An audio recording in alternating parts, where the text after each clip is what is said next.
Thanks everyone for coming along. It's a very interesting period of time we've got now in the energy space, and having been in it for 8 years now, I think it's probably the period where we're going to see the most change. So my topic is focused on the Internet of Things and the revolution we're seeing in the ability to capture data. So just as a bit of context on the Internet of Things, we all have devices. We have Fitbits, we have phones, we have iPads, we have wearable devices, personal devices.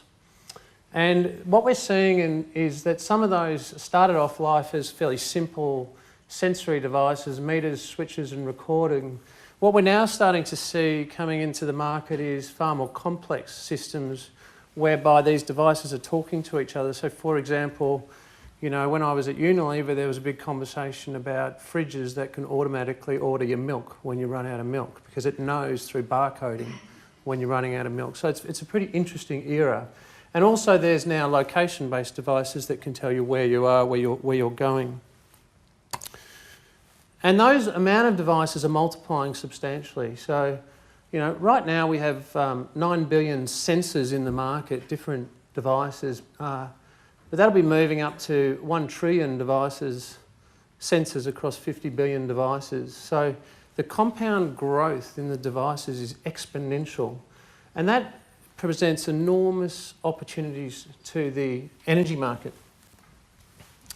So let's just have a look a little bit at what that might be. My father is a futurist, and he talks about 3 types of information. There's awareness, which is what's going on today. So you read the newspaper and you understand what's happening in the world today. And in this case, that's about senses. You know, Charlie gave some great examples of all of a sudden being aware of what's actually going on. The more interesting part is insight, which is why is it going on? Why is what's happening going on? And this example here you see is actually a school, Richmond West Primary School here in Melbourne, where we've put in a program we call Cherry Pulse, which monitors energy. And the interesting thing is that school, the solar, by the way, the orange line you can see there matches almost perfectly to the school's energy consumption if you have a look at it with the red. But we also sat there going, why is that school using electricity at 6 o'clock at night into the night? It presents an enormous opportunity to reduce their bill, because the reality is that this is a fairly well-sized solar system that we put on their roof. And the most interesting side of knowledge comes under foresight. Foresight's all about what's going to happen next. The people that generally make the most money and are the most successful are the people that hit the market before it becomes a market. And so I'm particularly excited about this idea of having more knowledge and knowledge becoming wisdom, and that you can then become quite intelligent in the way you apply the knowledge. So the world is changing, and once upon a time we had an energy bill, and that you might get that at the end of the month. Nowadays, you can log in and get your energy right now, right here, and how you're using it live. And now, you know, we've been doing that through the Cherry Pulse system for quite some time. Once upon a time, you would look at your kilowatt hour consumption as a macro across the entire building. How is the energy consumption being used? Nowadays, we have the capability through pulse meters to look at individual sites. So this is a real example of a company called Puker and Alexander in Craigieburn that make trusses. And we can now tell them where they're using their energy, not just how much energy is being used, but exactly where they're using their energy. And we can even tell them which devices are using the most energy, which I'll get to a little bit later on. So that is quite a substantial shift in the market, to be able to get more and more granular in the energy monitoring. Once upon a time, you would turn a light switch on or off. Nowadays, with smart devices, sensors and other things, we can actually, for example, dim the lights down if it's sunny outside. For example, if there's no movement detected, we can turn the lights off or dim them down to 20%. So we call this hyper-efficiency, and the hyper-efficiency opportunity. The old way was that energy usage you had to worry about, you know, prices going up, and I'll get to that in a minute. Nowadays, you can actually have smart devices that worry about you as the user. That's an image of the same school in Richmond West, where we have a screen in the foyer where the children can actually go in and interact with the screen and see how much the solar system is producing today and why, and it's a touch screen. So they can really look at where the energy is being used in the building, and they can, they can do assignments around that sort of topic. And it's good that all of this is coming, because the energy prices have gone up substantially. That's a chart against inflation. You can see the red line there, is at around the 220 mark against March 2003 versus inflation at a little over 25%. So, and as an industry, we've got some very big questions to answer. How we bring down prices, how we become globally competitive, and how we adapt to a distributed environment now, because in our industry, the LED game, there's 400 million lights to change over in Australia. And so it's a tremendous opportunity. But what comes with that is there's enormous, it's not linear change, it's exponential change in the game. And I think the Internet of Things is going to be quite important as we take on those challenges. So I mentioned hyper-efficiency briefly earlier on. We're investing a lot of time and effort and money, and Ilya here is leading the charge for us. Once upon a time we had an inefficient light bulb, whether it's that one or a halogen light. We've moved to LED formats, which typically save 60 to 80% already. But the next phase of growth is to take it even further and to only have the lights on when they need to be on, or to dim the lights when they can be dimmed. And I'll come up with some statistics a little bit later on about the additional benefit of that. How does that all work? Well, you need sensors, There's any number of things now that can detect movement, light, and other things. In amongst that, you've got some clever software. So we have developed, in conjunction with some partners, a system we call Pulse, Cherry Pulse. And that is the one that's the smarts behind it all, that looks at where the energy is being used.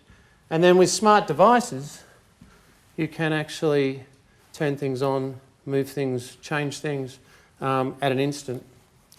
So we're now seeing interconnectivity between devices, with end users, and a phenomenal change in the amount of data and control systems.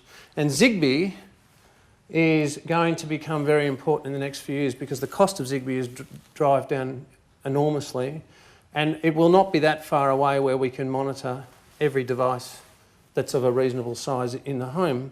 I met a guy who runs a restaurant who's struggling with the bills. And one of the things we're looking to do there is actually monitor the fridge, the freezer, the heating, the cooling, the lighting, in the same way as you saw the previous chart. And then we can go back to him and tell him which is the best place to put your money to get a reduction on the energy consumption. And that's enabled by Zigbee at device level. So here's a real example of Puka and Alexander. And I should say one of the other benefits of doing this sort of thing is you can go back to the client and you can demonstrate irrefutably the benefits of the investment that they've made. In the same way as the schools, you could say we've saved millions of dollars on the schools. Well, we did a pre-installation measure of the amount of light that this warehouse was using, and that's the blue. And then we did a post-installation measure of the amount of light with LED high bay lights installed, and it was a 60% saving in energy in the space of 1 week. And so what you can then do, of course, is start to model that against a financial calculation and a loan scenario, and the customer walks away being able to talk to their board saying it's irrefutable, look what's happening. And we're doing the same thing in BMW's head office in Melbourne at the moment. Same technology's been installed. This is a similar case study analysis, but this is over a restricted time frame, so you can actually have a look at what time of day the lights are being used, and the differences between the lights, and all sorts of modelling and insights, to come back to that term, can emerge from that. And what I like about all of this is it really assists decision making. Once upon a time, businesses would go in and say, let's just put up a solar system. For me now, that's not the answer, because there's 3 ways you can save money on your energy bills. The first is to get a better price. The second is to use less. And the third is to make your own energy. So what we do when we go to clients now, the first thing we do is take a look at their overall situation. And then we say, can we get them a better deal on their energy? In most cases we can, through the energy broking division. Second thing we do is we model the impact of LED on the building. Because there's no point putting solar into what the building's currently doing when you can drop that lighting usage by 60%. So then we model what LED will do, and finally then you put solar in, and you can actually bring an energy bill down by as much as 90% and do it in a cash flow positive way. We're talking about hyper efficiency in that same site, where if the lights only come on when they need to come on, and if they respond to daylight conditions, then you can actually take that up by another 20%, and that extra investment, which is not insubstantial, you're talking about sensors, has about a 3 to 4 year payback. So you can fund that as well, and it can be cash flow positive. And overall, you can see there that the bill can drop from $12,000 a year down to $2,000 a year, which is enormous. So that's it for me. Thanks for listening. I'm very happy to answer any questions that you might have.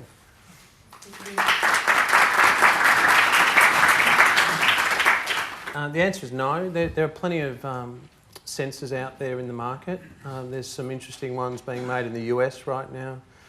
Our ambition is not to become a provider of the sensors and the pulse meters. You can buy them through various companies.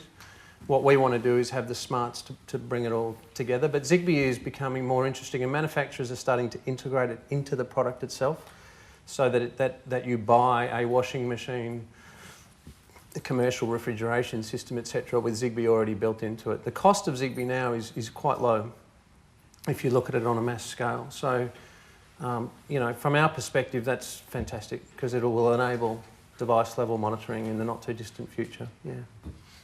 There'll be options for either. Okay. So what we have is a standard light that you can just turn on and off like any other one, and there's a device that attaches to it that communicates through Zigbee. We sell the pulse system as an add-on. It doesn't come standard because, you know, many of you will be in the same industry we're in, and the reality is some people are under enormous price pressure, and so what we've tried to do is rather than integrate it into the lights, have them be modular so you can attach things. And if you want to pay a slight premium, then you get X. And it's like you buy a car, right? And you get your standard model, and then, you know, you get all the extras on it. So that's how we're setting ourselves up. There are other companies out there that are integrating the technology into the lights to automatically shade. We prefer to do it through a software system. I just think it gives us a bit of versatility. Yeah.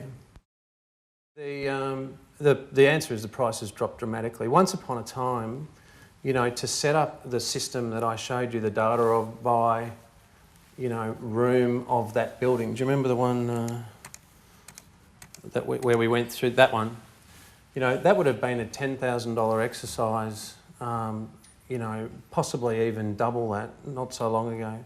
We factor in now that we can do, as you know, with some retail stores we've been looking at together, you know, some of these sites you can do for $2,000, and if you want to do a phenomenal job, you know, it could go as high as $40,000, $50,000. But the point of it is that the benefits that emerge from all of that vastly outweigh the cost in almost every example that we've had. So I would say, you know, it's interesting. The first solar panels I ever bought were $4.30 US a watt, and you know, nowadays they're well under $1 a watt. So this is following the same Moore's law principle, where you can now get these devices at I think probably at the moment probably half the price they used to be, but every indication we're getting is they're going to drop by another 30% again. It's continuous. So this particular customer and BMW and many of the others will be able to log in themselves, and they will be able to see their data ongoing, and it's benchmarked against pre-installation data, and So they will from now on be able to do that, and they'll be able to look at it based on a time period of 1 day through to a year, and they can see the reduction for themselves. The other big advantage is where you've got chains that have multiple sites and they have reporting requirements, is this pulse data can be used to look at the savings that they've achieved for stock, share market reporting, for example. And so, yes, the answer is that's an ongoing thing. We can see it, they can see it. The other thing we can do with this on the solar side of the business is we can provide early warnings of the system not performing effectively. It's a bit like having an alarm monitoring company look at your building, where you don't have to worry about it so much because someone else is looking at it for you. So it's about a week's worth of data. You could do it for longer, but the problem for suppliers like ourselves then is it puts off the install for an extended period of time. And it would depend on the site. If the site's pretty constant throughout the year, a week would be fine. If it's highly changeable, you might go for a little bit longer. Yeah. Okay, thank you.